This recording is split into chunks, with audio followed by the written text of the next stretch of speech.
Wow, your something is resonating at a higher level today than it was yesterday, I can tell you right now. Are you having fun?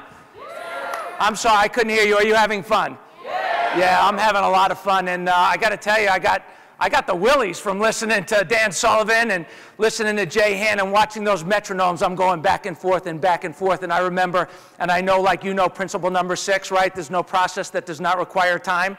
When I was younger, I hated that principle. With 30 years in practice and a little wisdom under my belt, it's my favorite principle, because time is on our side, because we have people like you. We have people like you. I want to talk to you today about lifetime care for everyone. I want to talk to you about the truth of chiropractic. I want to talk to you about getting to the people. We have got to get to the people. We have got to get to the people. What do we have to do? Get to the people. We have got to get to the people. You know, the research is so vital and so important. It is critical. In fact, that's why the family practice, our company, just committed to team up with Life University to fund one of the first ever research programs on lifetime care and the value and the benefits of lifetime care. It starts literally within the next 2 weeks. We're really excited about that. How about a round of applause for the research department at Life University? I'm so excited about that. Here's the thing about research that's so important to understand. You ready? This is huge. Hang on to your hat. You ready? The drug companies spend way more on marketing than they do on research. They spend way more on marketing than they do on research. We got to have the research. The research is very important. And we got to become so much better at getting to the people. We have got to get to the people. We have got to learn that if we get to the people, the research will follow. If we get to the people, the politics will follow. If we get to the people, all of the self-esteem issues that we have will go away, because there will be people lining up for care. My personal mission, I could tell you, my something. The family practice is something. Teaming up with Life University. We got to get to the people. Lifetime care for everyone. And I'm going to tell you this story today through purpose-driven poetry. So I have learned through, I guess, through trials and tribulations and challenges that there was a time that I was a poet that I didn't know it, but now I'm a poet and I know it. And we're going to use poetry today to tell a story of lifetime care for everyone that I believe is extremely inspiring, and we're going to use it in many ways to get to the people. You know, the first poem that I ever wrote was A Chiropractic World, and I wrote it after my son's accident, a couple of years later. And Emily, who's here with us today in third quarter with her friends, embracing this profession, this is Jacob and Emily on the beach, and it was a poem about vision that is so important, I believe, to have vision. You got to move forward in vision, and you got to have faith in the vision that you have. And if you do, everything will fall into place for you. And I wrote this in 1994 when I was in practice for a few years, and it goes like this, and it's, to me, it's a beautiful thing. It's an anchor. It's hanging in many of your offices. It says, I live in a chiropractic world, a world free from drugs and disease, a world free from pain and suffering, a world free from poverty and war, a world free from anger and hostility, a world free from chemical imbalance and ill mental health, a world free from vertebral subluxation. We, everybody say we, live in a chiropractic world. It's a world full of love and happiness, a world full of health and vitality, a world full of peace and harmony, a world full of children laughing and playing, a world full of prosperity and vision, a world full of life and energy. We live in a chiropractic world, and we do. We wake up every day, and we go into our life, and we're healthier than the rest of the population. And for many of us, we take it for granted. We see a cervical curve that's reversed, and we go like this. We say, oh, another reverse cervical curve, la-di-da. Are you kidding me? Not to that person. Not to that person. Oh, another ASL atlas. Not to that person. To that person is screwing up their body chemistry. It's screwing up their sleep patterns. It's making them not the parent that they should be, could be. It's affecting their health on every level, so many levels. And we take it for granted. Where I can tell you that I hope for many of you that you don't need to wait for all of the research to be in before you go to work. I hope that you don't wait to have an experience, God forbid, that you have a paralyzed child where you have to deliver an adjustment, or a paralyzed patient where you have to see it on that extreme level to wake you up. Because I got to tell you, if you don't have faith in what we do, in spite of the research, those things will not be attracted to you. They'll go somewhere else. Because all of those people are waiting for you to wake up in faith, to serve a vision. And then you start to prove to yourself through your faith that it all works out. So I took that faith into my practice and took it out there and was very committed from early on in my practice in my life to lifetime patients and lifetime care. Listen, we have way too many inactive files. We have way too many inactive patients. We have way too many people that have disappeared from our world because we are not telling a story in a way that people get it. We got to get people to get it. We got to learn to talk to the people. We got to get to the people. We got to get to the people. Here's a question for you. If the research that we had was the same as we have today, but 50% of the people that started under care, chiropractic care, since 1895 were still under care, would this profession be different today? Absolutely. Absolutely. And did chiropractic work on those people in 1895 when D.D. Palmer gave the first adjustment, and in 1900 when D.D. Palmer gave that first adjustment, second, third, and fifth adjustment? Did chiropractic work even though there was no research? Yes or no? Yes. Absolutely. Is research important? Say yes. Yes. Absolutely. Do we need to wait until all the research is in? No. We need to go to work. We need to get to the people. You want to get lots and lots and lots more research? We got to get to the people. The more we get to the people, the more funding that there is there for research. I go get adjusted to the office that I sold 14, 15 years ago. That's patient number 4 that started in 1986, still under care.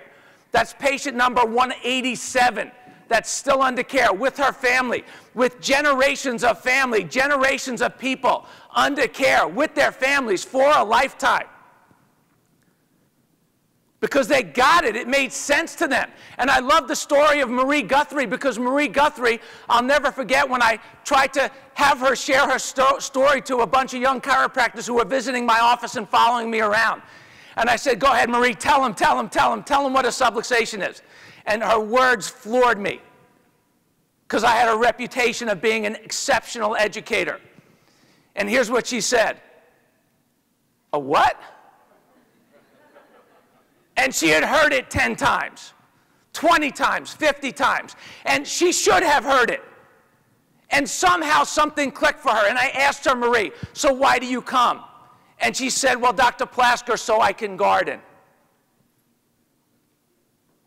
Because somehow, some way, she got chiropractic in a way that spoke to her values. We must speak to people's values. You know, we in chiropractic, we have played this game about, I think in so many ways we've played it wrong. Instead of living in a law of exponential growth where every one person becomes 5, every 5 becomes 20, 20 becomes 50, then every person becomes a family, an immediate family under chiropractic care, an inner circle family under chiropractic care, every one of them being under chiropractic care. But instead we play the law of diminished return. We hope to get to 50, to get to 10, so that maybe one will stay.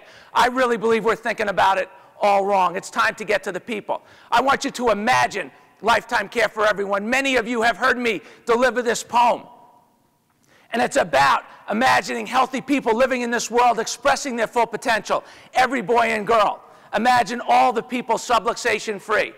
Imagine people healing from all the ills of man, removing interference, the chiropractic plan. Imagine all the people subluxation free. You may say I'm a dreamer. I'm not the only one. I hope someday you join us, lifetime care for everyone. You think about how many of you are under chiropractic care and have been under chiropractic care and will be under chiropractic care throughout your entire life. Raise your hand if that is true for you. Yeah, so you know what? We have been teaching to get people in, to get paid with diminished returns instead of working, teaching the truth to get to the people. It's time to get to the people. You know, I think about it and I love this picture. It's a picture of a 1-year-old baby with a 100-year-old woman who turned their birthdays the same day. One turned 1 and one turned 100 the same day in the same family, great-grandparent and baby. Shouldn't both of them be under chiropractic care? I think about, what is that grandmother, that great-grandmother thinking about? Looking at that baby, Well, I'm not sure, but one of those thoughts must be, oh, my little sweetheart, you're probably going to live longer than you ever thought. You better take care of your spine and nervous system so you can live an active, healthy life. I know that's what they're thinking. I know that's what she's thinking. I know that's what she's telling her, because she's the first generation in history, one of those people that is getting the advance notice that our innate potential is to be 80, 90, 100 years and beyond, but not to deteriorate there, to live there in style. I wrote this poem when I thought about quitting years ago. It goes like this: where does quit fit? When the going gets tough, the tough get going. When the tough get going, things begin to change. When things begin to change, the tough keep going. When the tough keep going, they begin to build momentum. When the tough build momentum, they begin to come great. When things become great, the tough grow humble. Come on, we got to, all of us, step up, be great, and be humble. And when the tough grow humble, they begin to give back. When the tough give back, they often wonder what took them so long to get going, change, keep going, build momentum, become great, grow humble, and give back. Where does quit fit in this story? Quit doesn't fit in this story. Where does quit fit in your story? Quit doesn't fit in your story. It's about being consistent, getting going, keeping going, building momentum. Let me tell you something. The medics want lifetime patients. The medics want lifetime patients. This is a pediatrics children's center looking to attract lifetime pediatric patients, talking about longevity, dedicated to long, healthy lives. And it is not an accident that this billboard is overlooking a McDonald's and a cemetery, because that's where way too many of these people end up who choose this path. A couple more poems, and we're not going to have time to run these videos, my friends. I'm just going to go through the poems, okay? So we're not going to have time for the videos. If you want to watch the videos that go with these poems, you can come visit us over at our booth here in a little while. There are some new poems that I just came out with that I'm really excited, because I believe they are changing the world. We have teamed up with Life University. We have been doing a lot with Life University. I got to tell you, the talent, the skills, the people, the purpose, the mission is so true. You know, so many places they get together and they pump each other up philosophically. At Life University and Life Vision, we pump each other up, and then we go to work and we get some seriously incredible stuff done. Some great things done that are absolutely necessary for this great profession. So I'm going to fly through some of my latest poems. You know, I said some of them were written through pain, some of them written through purpose. This next series is written through purpose, with a commitment to change the world. So here's the first one. It goes like this: climb a mountain, run a race, ride down a hill with the wind in your face. Go after your dream, your personal best. Enjoy the journey, the people, the test. Take care of your body, your mind, and your spine. Take care of the people, the oceans, the sky. Don't wait for a crisis to force you to act. Keep yourself balanced, a personal pact. You've got to have nerve to adjust to it all. Your 100 is coming. You make the call. We need to speak to the people in a paradigm that chops down their allopathic consciousness and gives them a vision for the future. Life is a marathon, one sprint at a time. There's a theme here. This decade is our decade. It's your decade. Hey, life is a marathon, one sprint at a time. We're in a decade-long sprint. Take care of your body, your mind, and your spine. Do what you love and love what you do. Go for the gold. Be fearless. Be bold. Life will surprise you. The road will wind. Stand up to the challenge you're surely to find. You've got to have nerve to adjust to it all. Your 100 is coming. You make the call. Breathing life into this younger generation to take responsibility for choices and to realize that their actions will determine the quality of their life. Here's another one. You are entitled to whatever you earn. Get off the couch and go for a burn. If it ain't broke, don't fix it. Grandpa did say he lived longer than ever, rotting away. Your advance notice is all over the land. Now is the time to make your own plan. Bombarded by info, what will you do? Stay healthy and strong, or walk in their shoe?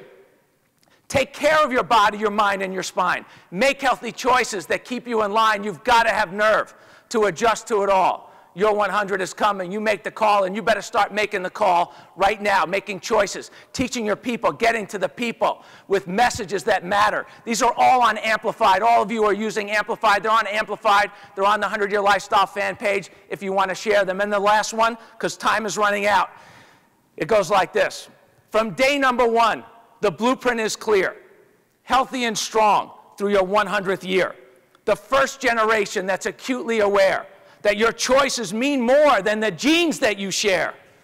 Take care of your body, your mind, and your spine. Make healthy choices that keep you in line. You've got to have nerve to adjust to it all. Your 100 is coming. You make the call.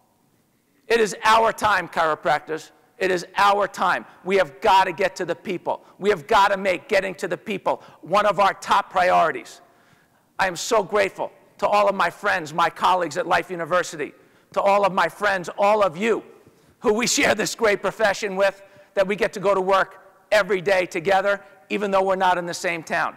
And I'm so grateful to all of you students who are here, showing up, because this is where, as many of our friends have said earlier, the magic happens. Love and appreciate you all so much. Thank you.